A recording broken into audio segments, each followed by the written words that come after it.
Hello दोस्तों, कैसे हैं आप सब। उम्मीद करेंगे जहां भी होंगे स्वस्थ होंगे, मस्त होंगे। चलिए, थंबनेल देखकर आप समझ गए होंगे। एक चीज़ ध्यान दीजिएगा, हमने आपको टोटल दर्पण बता दिया, उत्तल दर्पण अवतल दर्पण बता दिया ना। उस पर भी कुछ सवाल हैं, सवाल अभी हुआ नहीं है। जब लेंस हम लोग पढ़ लेंगे, अभी क्या है, प्रकाश का परावर्तन खत्म हुआ, अब अपवर्तन चलेंगे, उसके बाद क्या पढ़ेंगे, लेंस। जब सभी फार्मूले हो जाएंगे तो सभी फार्मूलों पर एक साथ क्या बताएंगे, हम आपको सवाल बताएंगे। तो चलिए, आप हेडिंग बनाएंगे। अब क्या आगे, प्रकाश का अपवर्तन। अभी तक क्या था, प्रकाश का परावर्तन, रिफ्लेक्शन ऑफ लाइट था। यह क्या है, refraction of light, refraction of light. अब प्रकाश का अपवर्तन किसे कहा जाता है, क्या चीज होता है, ध्यान दीजिएगा। जब दो पारदर्शी माध्यम में, पारदर्शी मतलब जिनसे प्रकाश आर पार चले जाए, ठीक है ना। चलिए ठीक है, जैसे यह मान सकते हैं माध्यम फर्स्ट है। यह कौन है, माध्यम फर्स्ट, चाहे कोई भी माध्यम रहे, लेना देना नहीं उससे। यह कौन सा है, माध्यम सेकेंड। माध्यम क्या होना चाहिए, सेकेंड। बस पारदर्शी होनी चाहिए जिससे प्रकाश आर पार चली जाए। देखिए, जब कहा जाता है कि जब कोई प्रकाश किरण ना एक माध्यम से, चलिए ठीक है, एक माध्यम से दूसरे माध्यम में अगर प्रवेश करेगी तो क्या यह सीधे जाएगी ऐसे कि नहीं जाएगी, ठीक है ना। ये ध्यान समझना होगा कि एक माध्यम से दूसरे माध्यम में जब जाती है तो क्या यह सीधे जाएगी कि नहीं जाएगी, यही आपको बताना था। ठीक है, जाती है कि नहीं जाती, जाएगी कि नहीं जाएगी। देखिए, जब कोई प्रकाश किरण ना एक माध्यम से अगर दूसरे माध्यम में जाती है या प्रवेश करती है तो वह अपने मार्ग से विचलित हो जाती है। विचलित होने का मतलब क्या है, या तो इधर भागेगी या फिर कहाँ भागती है, नीचे की ओर, ऐसे अंदर की ओर भागती है, ठीक है ना। अब वो कंडीशन अप्लाई होगा, माध्यम फर्स्ट में क्या है, माध्यम सेकंड में क्या है, ठीक है। तो चलिए, हेडिंग हम बनाए क्या है, प्रकाश का अपवर्तन। प्रकाश के अपवर्तन में ध्यान दीजिएगा क्या क्या पॉइंट है। अभी यहाँ जो आने वाली प्रकाश किरण होगी इसको कहा जाएगा आपतित किरण, आपतित किरण, आपतित किरण, ध्यान दीजिएगा, आपतित किरण। जो जाने वाली प्रकाश किरण होगी इसको कहा जाएगा अपवर्तित किरण, अपवर्तित किरण। अपवर्तन की घटना के पश्चात जो प्रकाश किरण प्राप्त होगी इसको कहा जाएगा अभिलंब, अभिलंब, ठीक है ना। उसके बाद यहाँ होता है आपतन बिंदु, यहाँ जो बिंदु होगी इसको कहा जाता है आपतन बिंदु, आपतन बिंदु, कंफर्म। उसके बाद इनके बीच कोण बनता है और इसके बीच भी कोण बनता है, या फिर इसके बीच भी कोण ले सकते हैं। यहाँ होता है कोण आई, कोण आई, और यह होता है क्या चीज, कोण आर, कोण आई और क्या होता है, कोण आर होता है, ठीक ना। एंगल आई और एंगल आर होता है, ठीक है। देखिए, पहले डिफिनीशन की बात कर लें कि कोई भी प्रकाश किरण एक माध्यम से दूसरे माध्यम में अगर प्रवेश करती है या जाती है तो वह अपने मार्ग से क्या होती है, विचलित हो जाती है। इसी घटना को प्रकाश का अपवर्तन कहा जाता है। तो चलिए, परिभाषा बोल रहे हैं, लिखेंगे।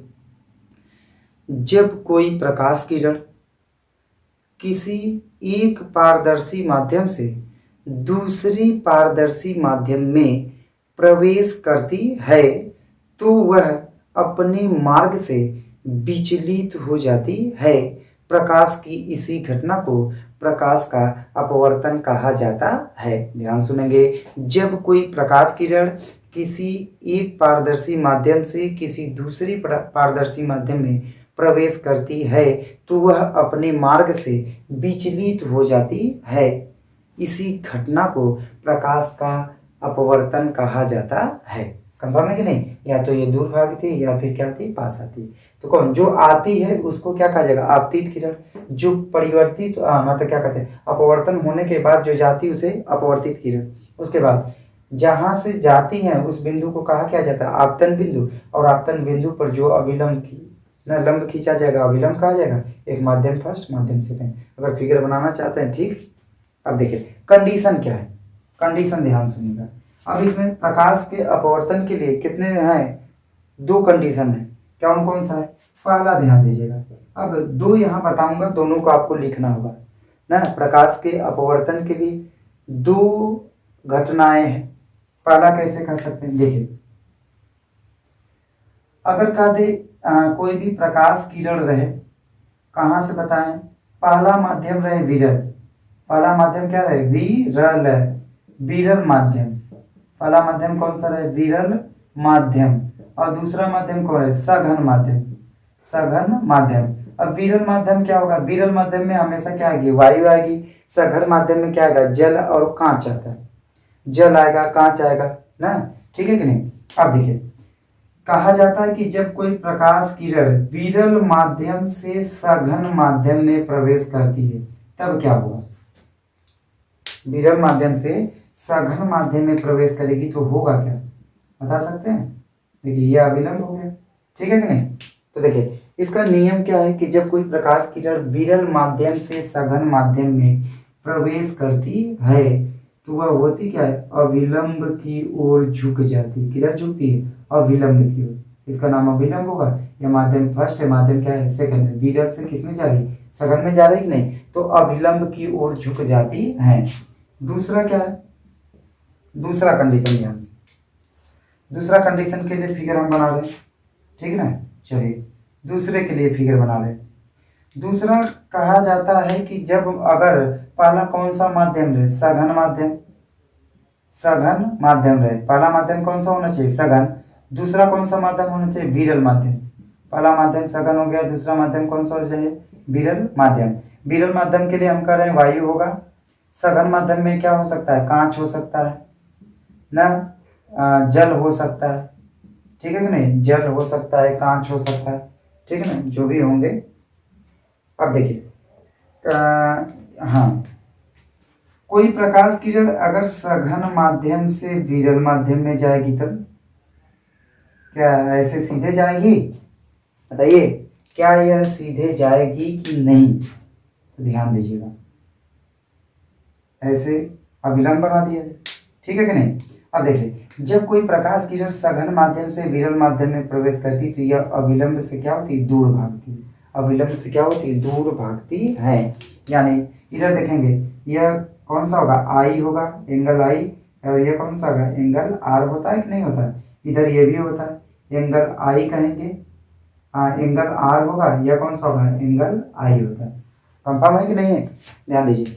इसमें क्या अविलंब की ओर झुकती है, विरल से सघन में आती है, और अगर सघन से विरल में जाती है तो यह अविलंब है, अविलंब से क्या होती है, दूर भागती है। अविलंब से क्या होती है, दूर भागती है, ठीक है ना। तो चलिए पहला कंडीशन आप लिखेंगे, पहला लिखिएगा जब कोई प्रकाश किरण विरल माध्यम से सघन माध्यम में प्रवेश करती है तो वह अपवर्तन के पश्चात, तो वह अपवर्तन के पश्चात अविलंब की ओर झुक जाती है। उसके बाद ये फिगर बनाएंगे, इसका नाम लिखना होगा तो लिख लीजिएगा अपतित किरण, इसका नाम क्या, अपवर्तित किरण, विरल माध्यम सघन माध्यम, ठीक है। चलिए दूसरा कंडीशन लिखेंगे। दूसरा कंडीशन कि जब कोई प्रकाश किरण सघन माध्यम से विरल माध्यम में प्रवेश करती है तो अपवर्तन के पश्चात यह अविलंब से दूर भागती है, अविलंब से दूर भागती है।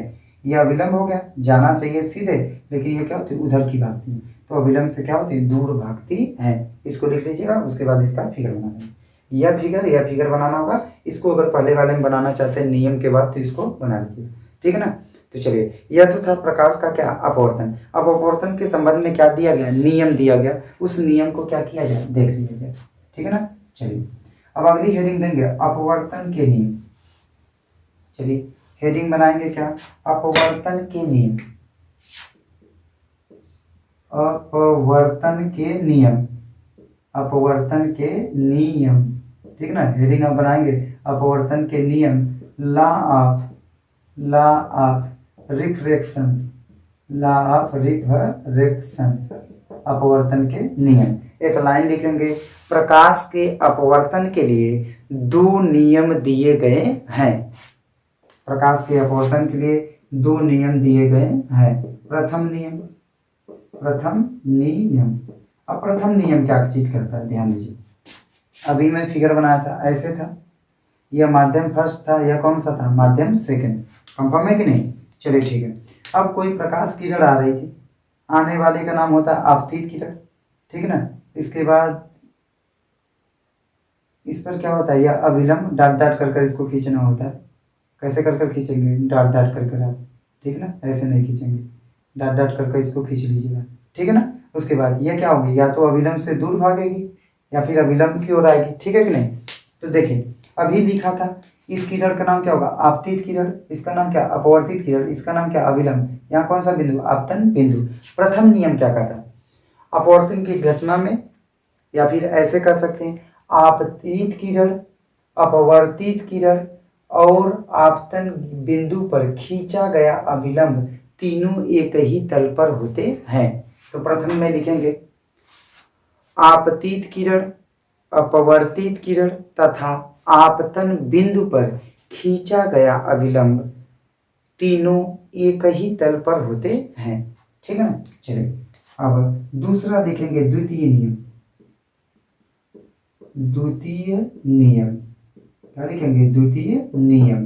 कंफर्म है? अब द्वितीय नियम क्या कहा जाता है? ध्यान दीजिए, यहाँ कौन सा होता है? एंगल आई बनता है और यह कौन सा होता है? एंगल आर होता है। कंफर्म है कि नहीं? अब द्वितीय नियम कहता है आपतन कोण की ज्या, इस कोण का नाम होता है आपतन कोण। कौन सा कोण कहा जाता है? आपतन कोण। और इसको कहा जाता है अपवर्तन कोण। अपवर्तन कोण, अपवर्तन कोण। ठीक ना? अब ध्यान दीजिएगा, द्वितीय नियम क्या कहता है? किसी भी क्या कहेंगे? प्रकाश की किरण के लिए एक ही रंग के लिए आपतन कोण की ज्या, मतलब sine i upon sine r, या अपवर्तन कोण की ज्या का मान ना एक नियतांक प्राप्त होता है, जिसको किसे प्रदर्शित करते हैं? यन से। यन क्या होता है? एक माध्यम के सापेक्ष दूसरे माध्यम का क्या बोला जाता है? अपवर्तनांक बोला जाता है। क्या कहा जाता है? अपवर्तनांक। ठीक है ना? तो चलिए द्वितीय नियम कहता क्या चीज है, तो लिखिएगा। द्वितीय के लिए लिखेंगे किन्हीं दो माध्यमों के लिए एक ही रंग की प्रकाश के किरण के लिए, एक ही रंग के प्रकाश के किरण के लिए आपतन कोण की ज्या, आपतन कोण की ज्या ब्रैकेट में लिख लीजिएगा साइन थीटा, जो बोलते हैं साइन बोलते हैं कि नहीं, आपतन कोण की ज्या तथा अपवर्तन कोण की ज्या का मान एक नियतांक प्राप्त होता है, एक नियतांक प्राप्त होता है, जिसे एक माध्यम के सापेक्ष दूसरे माध्यम का अपवर्तनांक कहा जाता है। इसी नियम को स्नेल का नियम कहा जाता है। इसी नियम को कौन सा नियम कहा जाता है? स्नेल का नियम कहा जाता है। इसको अंडरलाइन कर लीजिएगा, बोर्ड एग्जाम में पूछी जाती है स्नेल का नियम क्या है। ठीक है ना? खड़ी पाई। ठीक, उसके बाद लिखेंगे sine i upon sine r equal to क्या लिखेंगे? नियतांक, यानी क्या लिख लेंगे? यन लिख लेंगे। यन क्या हो जाएगा? नियतांक है, यानी इसको कहा जाता है एक माध्यम के सापेक्ष दूसरे माध्यम का क्या? अपवर्तनांक कहा जाता है। ठीक है ना? तो पूछा जाता है कि अपवर्तन के कितने नियम है? तो दो नियम है, प्रथम नियम, द्वितीय नियम।